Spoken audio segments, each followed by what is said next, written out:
Class 7 history अध्याय 3 दिल्ली के सुल्तान। हमने अध्याय 2 में देखा कि कावेरी डेल्टा जैसे बड़े राज्यों के केंद्र बन गए थे। क्या आपने गौर किया कि अध्याय 2 में ऐसे किसी राज्य का जिक्र नहीं है जिसकी राजधानी दिल्ली रही हो? इसकी वजह यह है कि दिल्ली महत्वपूर्ण शहर 12वीं शताब्दी में ही बना। तालिका 1 पर नज़र डालिए। पहल तोमर राजपूतों के काल में दिल्ली किस साम्राज्य की राजधानी बनी? 12वीं सदी के मध्य में तोमरों को अजमेर के चौहानों, जिन्हें चाहमान नाम से जाना जाता है, ने परास्त किया। तोमरों और चौहानों के राज्यकाल में ही दिल्ली वाणिज्य का एक महत्वपूर्ण केंद्र बन गया। इस शहर में बहुत सारे समृद्धशाली जैन व्यापारी रहते थे, जिन्होंने अनेक मंदिरों का निर्माण कराया। यहाँ दिल्लीवाल कहे जाने वाले सिक्के भी ढाले जाते थे, जो काफ़ी प्रचलन में थे। 13वीं सदी के आरंभ में दिल्ली सल्तनत की स्थापना हुई और इसके साथ दिल्ली एक ऐसी राजधानी में बदल गई जिसका नियंत्रण इस उपमहाद्वीप के बहुत बड़े क्षेत्र पर फैला था। तालिका 1 पर फिर से नज़र डालिए और उन 5 वंशों की पहचान कीजिए जिससे मिलकर दिल्ली सल्तनत बनी। जिस इलाके को हम आज दिल्ली के नाम से जानते हैं, वहाँ इन सुल्तानों ने अनेक नगर बसाए। मानचित्र 1 को देखकर दिल्ली एक कोहना, सीरी और जहाँपनाह को पहचानिए।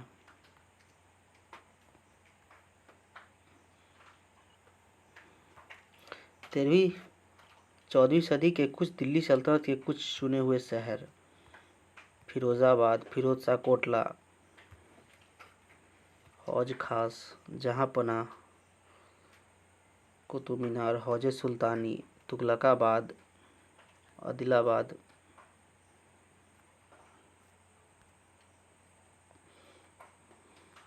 दिल्ली के शासक: राजपूत वंश, तोमर, अनंगपाल। चौहान वंश में पृथ्वीराज चौहान। प्रारंभिक तुर्की शासक: कुतुबुद्दीन ऐबक, शमसुद्दीन इल्तुतमिश, रजिया सुल्तान और गयासुद्दीन बलबन। आरंभिक 12वीं शताब्दी: अनंतपाल का शासनकाल 1130 से 1145 तक। पृथ्वीराज चौहान 1175 से 1192 तक। कुतुबुद्दीन ऐबक 1206 से 1210 तक। इल्तुतमिश 1210 से 1236, रजिया 1236 से 40, गयासुद्दीन बलबन 1266 से 1287। इल्तुतमिश का मकबरा है। खिलजी वंश 1290 से 1230। जलालुद्दीन खिलजी 1290 से 1296, 4 साल का शासन, 6 साल का। अलाउद्दीन खिलजी 1296 से 1316। तुगलक वंश 1320 से 1400। गयासुद्दीन तुगलक 1320 से 1324। मोहम्मद तुगलक 1324 से 1351। मोहम्मद तुगलक का। फिरोज शाह तुगलक 1351 से 1388। अलाई दरवाज़ा। सैयद वंश 1414 से 1451। खिज्र खां 1414 से 1421। लोदी वंश 1451 से 1526। बहलोल लोदी 1451 से 1489। दिल्ली के सुल्तान। दिल्ली के सुल्तानों के बारे में जानकारी कैसे? हालांकि अभिलेख, सिक्कों और स्थापत्य भवन निर्माण कला के माध्यम से काफ़ी सूचना मिलती है, मगर और भी महत्वपूर्ण वे इतिहास, तारीख एकवचन, तारीखविक बहुवचन जो सुल्तानों के शासनकाल में प्रशासन की भाषा फारसी में लिखे गए थे।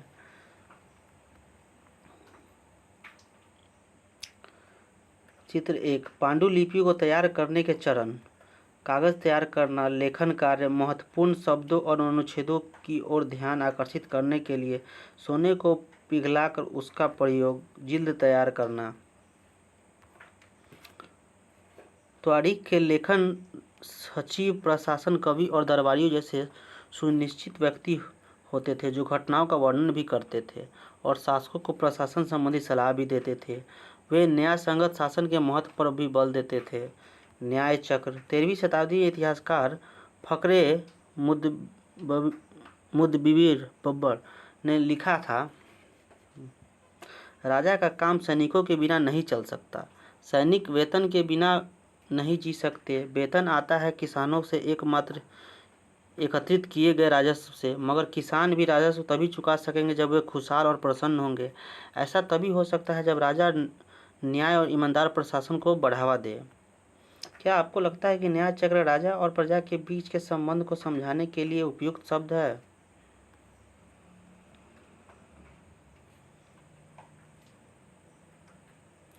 ये कुछ और बातें ध्यान में रखें। तवारीख के लेखक नगरों में, विशेषकर दिल्ली में रहते थे। गांवों में शायद ही कभी रहते थे। वे अक्सर अपने इतिहास सुल्तानों के लिए उनसे ढेर सारे इकराम पाने की आशा में लिखा करते थे। ये लेखक अक्सर शासकों को जन्म सिद्धि अधिकार और लिंग भेद पर आधारित आदर्श समाज व्यवस्था बनाए रखने की सलाह देते थे। उनके विचार से सारे लोग सहमत नहीं होते थे। सन 1236 में सुल्तान इल्तुतमिश की बेटी रजिया सिंहासन पर बैठी। उस युग के इतिहासकार मिन्हाज सिराज ने स्वीकार किया कि वह अपने सभी भाइयों से अधिक योग्य और सक्षम थी, लेकिन फिर भी वह एक रानी को शासक के रूप में मान्यता नहीं दे पा रहा था। दरबारी जन भी उसके स्वतंत्र रूप के शासन करने की कोशिश से प्रसन्न नहीं थे। सन 1240 में उसे सिंहासन से हटा दिया गया। जन्म सिद्ध अधिकार। जन्म के आधार पर विशेषाधिकार का दावा। उदाहरण के लिए लोग मानते थे कि कुलीन व्यक्तियों को कुछ खास परिवारों में जन्म लेने के कारण शासक करने का अधिकार विरासत में मिलता है। लिंग भेद। स्त्रियों तथा पुरुषों के बीच सामाजिक तथा शरीर रचना संबंधी अंतर। आमतौर पर यह तर्क दिया जाता है कि ऐसे अंतर के कारण पुरुष स्त्रियों की तुलना में श्रेष्ठ होते हैं। रजिया के बारे में मिन्हाज सिराज के विचार। मिन्हाज सिराज का सोचना था कि ईश्वर ने जो आदर्श समाज व्यवस्था बनाई है उसके अनुसार स्त्रियों को पुरुष के अधीन होना चाहिए, और रानी का शासन इस व्यवस्था के विरुद्ध जाता था। इसलिए वह पूछता है, खुदा की रचना के खाते में उसका ब्यौरा चूंकि मर्दों की सूची में नहीं आता, इसलिए इतनी शानदार खूबियों से भी उसे आखिर हासिल क्या हुआ? रजिया ने अपने अभिलेखों और सिक्कों पर अंकित करवाया था कि वह सुल्तान इल्तुतमिश की बेटी थी। आधुनिक आंध्र प्रदेश के वारंगल क्षेत्र में किसी समय काकतीय वंश का राज्य था। उस वंश की रानी रुद्रमा देवी 1262 से 1289 के व्यवहार से रजिया का व्यवहार बिल्कुल विपरीत था। रुद्रमा देवी ने अपने अभिलेखों में अपना नाम पुरुष जैसे लिखवाकर अपने पुरुष होने का भ्रम पैदा किया था।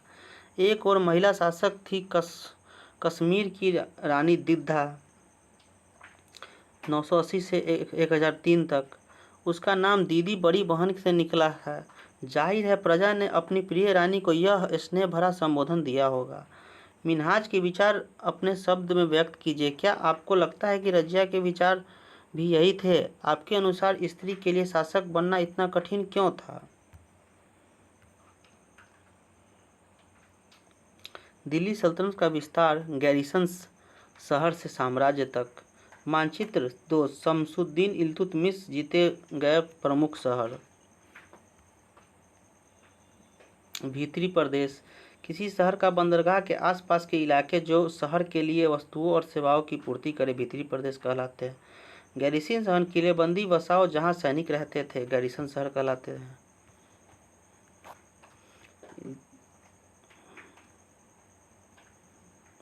13वीं शताब्दी के आरंभिक वर्षों में दिल्ली के सुल्तान का शासक गैरिसन रक्षक सैनिकों की टुकड़ियों के निवासी के लिए बने मजबूत किलेबंद शहरों पर शायद ही कभी फैला हो। शहरों के संबंध लेकिन उनसे दूर भीतरी प्रदेशों पर उनका नियंत्रण न के बराबर था, और इसलिए उन्हें आवश्यक सामग्री, रसद आदि के लिए व्यापार, कर या लूटमार पर निर्भर रहना पड़ता था। दिल्ली से सुदूर बंगाल और सिंध के गैरिसन शहरों का नियंत्रण बहुत ही कठिन था।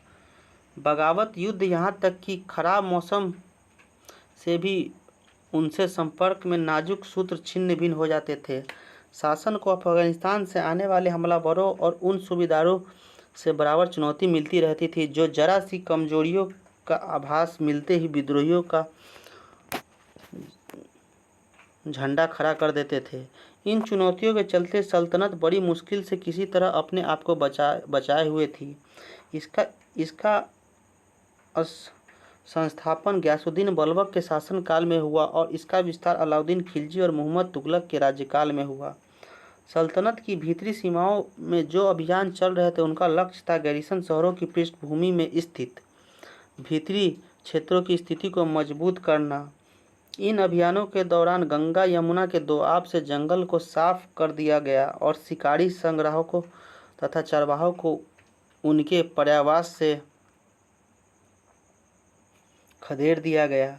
वह जमीन किसानों को दे दी गई और कृषि कार्य को प्रोत्साहन दिया गया। व्यापार मार्गों का सुरक्षा और क्षेत्रीय व्यापार की उन्नति की खातिर नए किले गैरीसन और शहर बसाए गए। दूसरा विस्तार सल्तनत की बाहरी सीमा पर हुआ। अलाउद्दीन खिलजी के शासनकाल में दक्षिण भारत को लक्ष्य करके सैनिक अभियान शुरू हुए और ये अभियान मोहम्मद तुगलक के समय में अपनी चरम सीमा पर पहुँचे। इस अभियान में सल्तनत की सेनाओं ने हाथी, घोड़े और गुलाम मूल्यवान वस्तुएं अपने कब्जे में ले ली।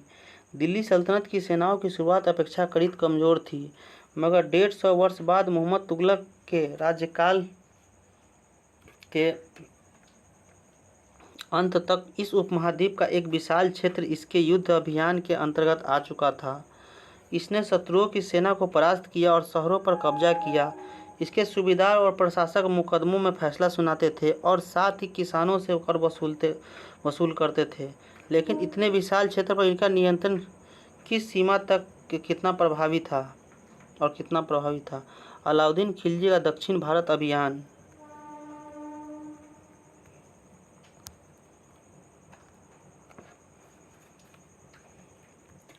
12वीं सदी के आखिरी दशक में बनी कुब्बत अल इस्लाम मस्जिद तथा उसकी मीनारें। यह जामा मस्जिद दिल्ली के सुल्तानों द्वारा बनाए गए सबसे पहले शहरों में स्थित है।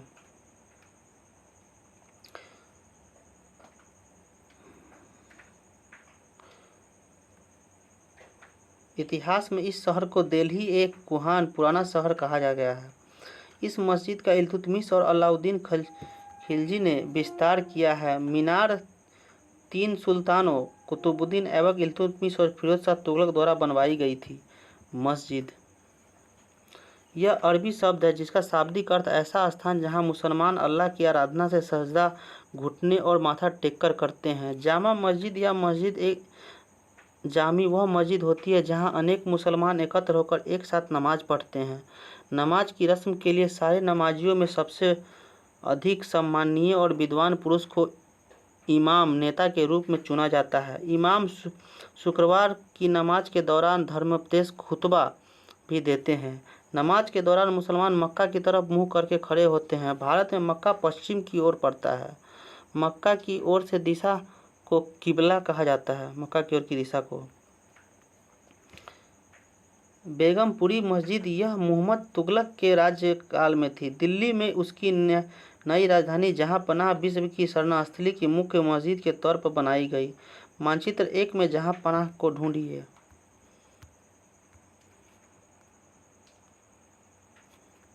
दिल्ली के सुल्तानों ने सारे उपमहाद्वीप के अनेक शहरों में मस्जिदें बनवाई। इससे उनके मुसलमान और इस्लाम के रक्षक होने का दावा को बल मिलता था। समान आचार संहिता और आस्था का पालन करने वाले श्रद्धालुओं के परस्पर एक समुदाय से जुड़े होने का बोध उत्पन्न करने में भी मस्जिदें सहायक थी। एक समुदाय का अंग होने के बोध को प्रबल करना जरूरी था क्योंकि मुसलमान अनेक भिन्न भिन्न प्रकार की पृष्ठभूमियों से आते थे। मोट की मस्जिद सिकंदर लोदी के शासनकाल में यह उसके मंत्री द्वारा बनवाई गई थी। मोट का मस्जिद है। कमाली की मस्जिद 1520 के दशक में आखिरी दिनों में निर्मित है। चित्र 2, 3, 4, 5 की तुलना कीजिए। इन मस्जिदों की समानताएं और असमानताएं ढूंढ निकालने की कोशिश कीजिए। चित्र 3, 4, 5 में स्थापत्य की उस परंपरा का विकास दिखाई देता है जिसकी चरम सीमा हमें दिल्ली के शाहजहां की मस्जिद में दिखाई देता है। अध्याय 5 में चित्र 7 को देखें। खिलजी और तुगलक वंश के अंतर्गत प्रशासन और समेकन। नज़दीक से एक नज़र। दिल्ली सल्तनत जैसे विशाल साम्राज्य में समेकन के लिए विश्वसनीय सूबेदारों और प्रशासकों की जरूरत थी। दिल्ली के आलंबिक सुल्तान विशेषकर इल्तुतमिश सामंतों और जमींदारों के स्थान पर अपने विशेष गुलामों को सूबेदार नियुक्त करना अधिक पसंद करते थे।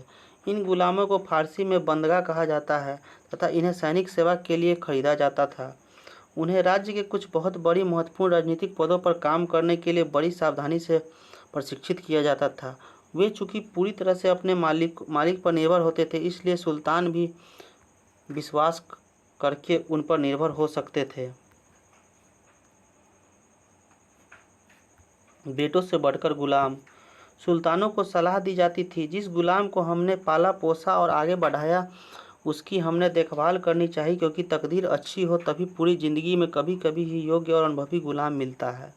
बुद्धिमानों का कहना है कि योग्य और अनुभवी गुलाम बेटे से भी बढ़कर होता है। क्या आपको गुलाम को बेटे से बढ़कर मानने में कोई कारण समझ में आता है? आश्रित, जो किसी अन्य व्यक्ति के संरक्षण में होता है, उस पर निर्भर हो, उसे आश्रित कहते हैं। खिलजी तथा तुगलक शासक बंदगा का इस्तेमाल करते थे और साथ ही अपने पर आश्रित निम्न वर्गों के लोगों को भी ऊंचे राजनीतिक पदों पर बैठाते रहे हैं। ऐसे लोगों को सेनापति और सूबेदार जैसे पद दिए जाते थे, लेकिन इससे राजनीतिक अस्थिरता भी पैदा होने लगी। गुलाम और आश्रित अपने मालिकों और संरक्षकों के प्रति तो वफादार रहते थे, मगर उनके उत्तराधिकारियों के प्रति नहीं। नए सुल्तानों के अपने नौकर होते थे। फलस्वरूप किसी नए शासक के सिंहासन पर बैठते ही प्राय नए और पुराने सरदारों के बीच टकराहट शुरू हो जाती थी। सुल्तानों द्वारा निचले तबके के लोगों को संरक्षण दिए जाने के कारण उच्च वर्ग के कई लोगों को गहरा धक्का भी लगता था और फारसी तवारीख के लेखकों को निचले खानदान के लोगों को ऊंचे पदों पर बैठने के लिए दिल्ली के सुल्तानों की आलोचना भी की है। सुल्तान मोहम्मद तुगलक के अजीज खुम्मार नामक कलाल शराब बनाने को बेचने वाला फिरूज हज्जाम नामक नाई, मनका तब्बाख नामक बावर्ची और लड्ढा तथा पीरा नामक मालियों को ऊंचे प्रशासनिक पदों पर बैठाया था। 14वीं शताब्दी के मध्य के इतिहासकार जियाउद्दीन बर्नी ने इन नियुक्तियों का उल्लेख सुल्तान के राजनीतिक विवेक के नाश और शासन करने की अक्षमता के उदाहरणों के रूप में किया है। आपके ख्याल में बर्नी ने सुल्तान की आलोचना क्यों की थी? पहले वाले सुल्तानों की तरह खिलजी और तुगलक शासकों ने भी सेना नायकों को भिन्न भिन्न आकार के इलाकों के सूबेदार के रूप में नियुक्त किया। ये इलाके इक्ता कहलाते थे और इन्हें संभालने वाले अधिकारी इक्तादार तथा मुफ्ती कहे जाते थे। मुफ्ती का फर्ज था सैनिक अभियानों का नेतृत्व करना और इक्ता में कानून और व्यवस्था बनाए रखना। अपनी सैन्य सेवाओं के बदले वेतन के रूप में मुफ्ती अपने इलाकों के राजस्व की वसूली किया करते थे। राजस्व के रूप में मिली रकम से ही वे अपने सैनिकों को भी तनख्वाह देते थे। मुफ्ती लोगों पर काबू रखने का सबसे प्रभावी तरीका यह था कि उनका पद वंश परंपरा से न चले और उन्हें कोई भी इक्ता थोड़े थोड़े समय के लिए ही मिले, जिसके बाद उनका स्थानांतरण कर दिया जाए। सुल्तान अलाउद्दीन खिलजी और मोहम्मद तुगलक के शासनकाल में नौकरी के इस कठोर नियमों का बड़ी सख्ती से पालन होता था। मुफ्ती लोगों द्वारा एकत्रित किए गए राजस्व की रकम का हिसाब लेने के लिए राज्य द्वारा लेखा अधिकारी नियुक्त किए जाते थे। इस बात का ध्यान रखा जाता था कि मुफ्ती द्वारा राज्य निर्धारित कर वसूले और तय संख्या के अनुसार सैनिक रखे। जब दिल्ली के सुल्तान शहरों से दूर आंतरिक इलाकों में भी अपने अधिकार में ले आए तो उन्होंने भूमि के स्वामी सामंतों और अमीर जमींदारों को भी अपना सत्ता के आगे झुकने के लिए बाध्य कर दिया। अलाउद्दीन खिलजी के शासनकाल में भू राजस्व के निर्धारण और वसूली के कार्य को राज्य अपने नियंत्रण में ले आया। स्थानीय सामंतों से कर लगाने का अधिकार छीन लिया गया, बल्कि स्वयं उन्हें भी कर चुकाने को बाध्य किया गया। सुल्तान के प्रशासकों ने जमीन की पैमाइश की और इसका हिसाब बड़ी सावधानी से रखा गया। कुछ पुराने सामंत और जमींदार राजस्व के निर्धारण और वसूली अधिकारी के रूप में सल्तनत की नौकरी करने लगे। इस समय 3 तरह के कर थे। कृषि पर, जिसे खराज कहा जाता था और जो किसानों की उपज का लगभग 50% होता था, मवेशियों पर तथा घरों पर लगाया जाता था। यह याद रखना जरूरी है कि इस उपमहाद्वीप का काफ़ी बड़ा हिस्सा दिल्ली के सुल्तानों के अधिकार से बाहर ही था। दिल्ली से बंगाल जैसे सुदूर प्रांतों का नियंत्रण कठिन था और दक्षिण भारत की विजय के तुरंत बाद ही वह पूरा क्षेत्र फिर से स्वतंत्र हो गया। यहाँ तक कि गंगा के मैदानी इलाके में भी घने जंगलों वाले ऐसे क्षेत्र थे जिसमें बैठने में सुल्तान की सेनाएं असक्षम थी। स्थानीय सरदारों ने इन क्षेत्रों में अपना शासन जमा कर लिया। अलाउद्दीन खिलजी और मोहम्मद तुगलक इन इलाकों पर जोर जबरदस्ती अपना अधिकार जमा तो लेते थे, पर वह अधिकार कुछ ही समय तक रह पाता था। सरदार और उसकी किलेबंदी। अफ्रीकी देश मोरक्को से 14वीं सदी में भारत आए इब्न बतूता ने बताया कि सरदार कभी कभी चट्टानी उबड़ खाबड़ पहाड़ी इलाकों में किले बनाकर रहते थे और कभी बांस के झुरमुठों में। भारत में बांस पोला नहीं होता, यह बहुत बड़ा होता है। इसके अलग अलग हिस्से आपस में इस तरह गुथे होते हैं कि उन पर आग का भी असर नहीं होता और वे कुल मिलाकर बहुत ही मजबूत होते हैं। सरदार इन जंगलों में रहते हैं जो इनके लिए किले की प्राचीर का काम देते हैं। इस दीवारों के घेरे में ही उनके मवेशी और फसल रहते हैं। अंदर ही पानी भी उपलब्ध रहता है, अर्थात वहाँ एकत्रित हुआ वर्षा का जल, इसलिए उन्हें प्रबल बलशाली सेनाओं के बिना हराया नहीं जा सकता। ये सेनाएं जंगल में घुसकर खास तौर से तैयार किए गए औजारों से बांसों को काट डालती है। सरदार की रक्षा व्यवस्था का वर्णन कीजिए। चंगेज खां के नेतृत्व में मंगोलों ने 1209 में उत्तर पूर्वी ईरान में ट्रांस ऑक्सियाना, आधुनिक उज्बेकिस्तान जो है, जिसे ट्रांस ऑक्सियाना पर हमला किया और इसके शीघ्र बाद ही दिल्ली सल्तनत को उसका धावा झेलना पड़ा। अलाउद्दीन खिलजी और मोहम्मद तुगलक के शासन कालों के आरंभ से ही दिल्ली पर मंगोलों के धावे बढ़ गए। इससे मजबूत होकर दोनों ही सुल्तानों ने एक विशाल स्थानीय सेना खड़ी करनी पड़ी। इतनी विशाल सेना को संभालना प्रशासन के लिए भारी चुनौती थी। आइए देखें कि दोनों सुल्तानों ने इस चुनौती का सामना कैसे किया।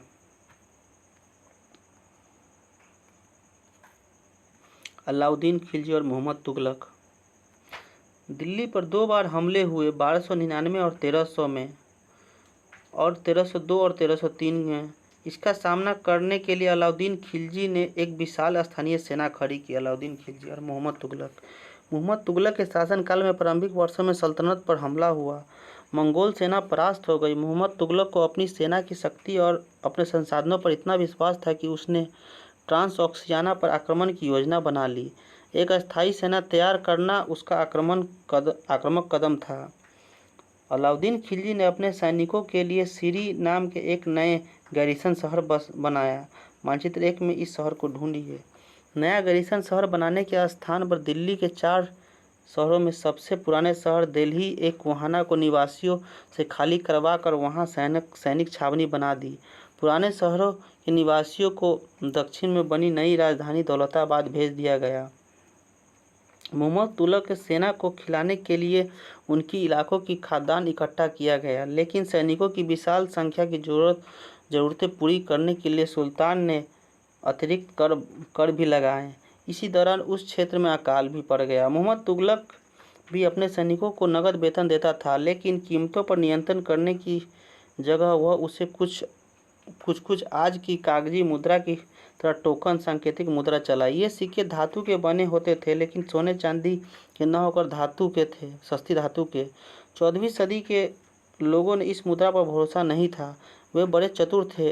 अपने सोने चांदी के सिक्के वे बचाकर रख लेते थे और अपनी तमाम कर टोकन मुद्रा से ही चुकाते थे। इस सस्ती मुद्रा जैसी जाली सिक्के भी बड़ी आसानी से बनाए जा सकते थे। मोहम्मद तुगलक के शासनकाल का था। अलाउद्दीन खिलजी के सैनिक के पेट भरने की समस्या को गंगा यमुना के बीच भूमि से कर के रूप में खेती की पैदावार इकट्ठा करके हल किया गया। किसानों की पैदावार का 50% हिस्सा कर के तौर पर कर दिया गया था। सैनिकों को वेतन भी देना होता था। अलाउद्दीन ने सैनिकों को इक्ता के स्थान पर नगद वेतन देना तय किया। सैनिक अपना आवश्यक सामग्री दिल्ली के व्यापारियों से खरीदते थे और यह आशंका थी कि व्यापारी अपनी चीज़ों की कीमतें बढ़ा देंगे।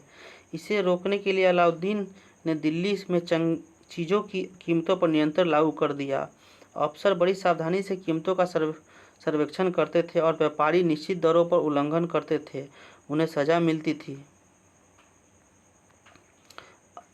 अलाउद्दीन के प्रशासनिक कदम काफ़ी सफल रहे और इतिहासकारों ने कीमतों में कमी और बाजार में वस्तुओं की कुशलता से आपूर्ति के लिए उसके शासनकाल की बहुत प्रशंसा की है। मंगोल आक्रमण के खतरे का भी उसने सफलतापूर्वक सामना किया।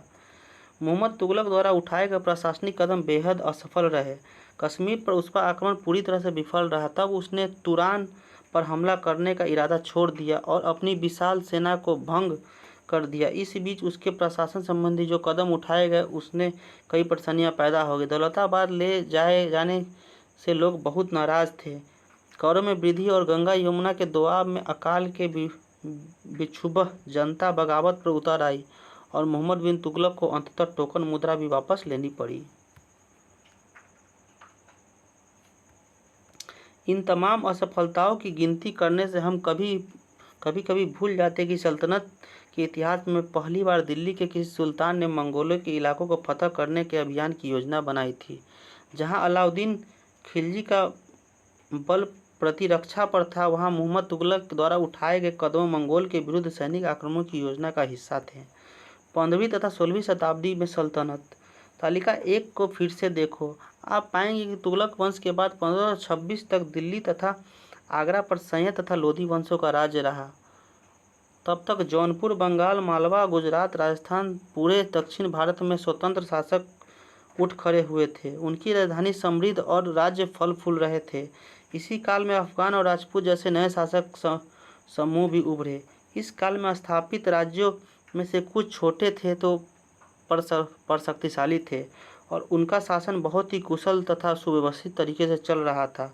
शेर शाह सूरी 1540 से 1545 ने बिहार में अपने चाचा के एक छोटे से इलाके के प्रबंधक के रूप में काम शुरू किया और आगे चलकर उसने इतनी उन्नति की कि मुगल सम्राट हुमायूं 1530 से 40, 1555 से 56 तक को चुनौती दी और परास्त किया। शेर शाह ने दिल्ली पर अधिकार करके स्वयं अपना राजवंश स्थापित किया। सूरवंश ने केवल 15 वर्ष 1540 से 1555 तक शासन किया, लेकिन इसके प्रशासन में अलाउद्दीन खिलजी वाले कई तरीकों को अपनाकर इन्हें और भी चुस्त बना दिया। महान सम्राट अकबर 1556 से 1665 ने जब मुगल साम्राज्य को समेकित किया तो उसने अपने प्रतिमान के रूप में शेर शाह की प्रशासन व्यवस्था को ही अपनाया था। 3 श्रेणियां: ईश्वरीय, शांति, नाइट और धर्म युद्ध।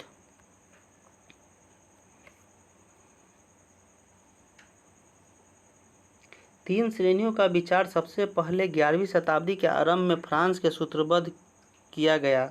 इसके अनुसार समाज को 3 वर्गों में विभाजित किया गया: प्रार्थना करने वाले वर्ग, युद्ध करने वाले वर्ग और खेती करने वाले वर्ग। 3 वर्गों में समाज को इस विभाजन को ईसाई धर्म का समर्थन भी प्राप्त था। इस विभाजन को ईसाई धर्म को समाज में अपने प्रबल प्रभाव को और भी दृढ़ करने में सहायता मिलती थी। इसी विभाजन से योद्धाओं का एक नया समूह भी उभरा। इन योद्धाओं को नाइट कहा जाता था। ईसाई धर्म का एक समूह को संरक्षण देता था और अपनी ईश्वरीय शांति की अवधारणाओं के प्रसार में इनका उपयोग करता था। नाइटों से अपेक्षा की जाती थी कि वे धर्म और ईश्वर की सेवा में समर्पित योद्धा रहे। कोशिश यह रहती थी कि इन योद्धाओं को अपनी आपसी लड़ाई भिड़ाई से विमुख करके उस मुसलमानों के विरुद्ध युद्ध करने भेज दिए जाएं जिन्होंने यरूशलेम शहर पर कब्जा कर रखा था। इस प्रयत्न के परिणाम स्वरूप सैनिक अभियानों की एक श्रृंखला चली जिसे क्रूसेड धर्मयुद्ध कहा गया। ईश्वर तथा धर्म की सेवा में किए गए इन अभियानों को नाइट की हैसियत पूरी तरह बदल डाली। पहले इन नाइटों की गिनती कुलीनों में नहीं होती थी, मगर फ्रांस में 11वीं सदी के अंत तक जर्मनी और उसके एक सदी बाद योद्धाओं ने दीन हित अतीत का भुला दिया। 12वीं सदी तक कुलीन वर्ग के लोग भी नाइट कहलाना चाहने लगे थे। कल्पना करें, आप अलाउद्दीन खिलजी या मोहम्मद तुगलक के शासनकाल में किसान हैं और आप सुल्तान द्वारा लगाया गया कर नहीं चुका सकते। आप क्या करेंगे?